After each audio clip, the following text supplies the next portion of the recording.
Здравейте, скъпи зрители на моя личен персонален видеоблог. Преди време много се бях развълнувал за едни домати, българските домати. Те са нещо, което винаги си заслужава така човека се развълнува за него. Сега в момента обществото се вълнува от вурстове.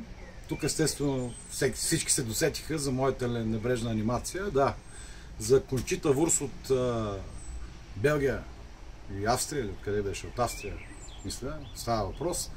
Значи, първо да кажа, около 30 секунди ми бяха достатъчни, за да установя, че този изключително нелицеприятен травестит изобщо не може да пее. А мисля, че доколкото си спомням, Евровизия е конкурс за пеене. За изпълнители, които умеят да пеят. Нали така? Евровизия. Hello, Eurovision. What's going on? Are you okay? You're not okay, Eurovision. Believe me. Окей, да се върна на темата.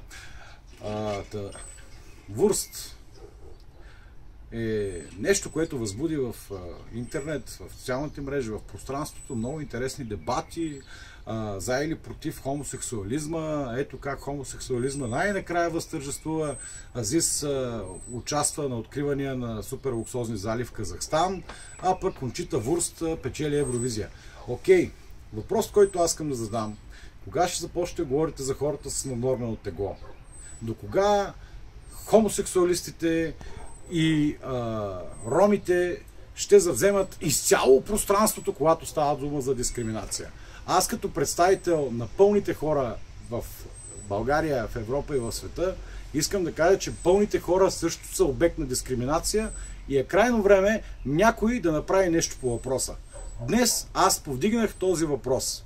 Очаквам колегите от медиите, колегите от публичното пространство и най-вече дебелите политици, да, мистер Пеевски, и ти си един от нас, и най-вече дебелите политици, вземете нещо, направете в защита и срещу дискриминацията на пълните хора.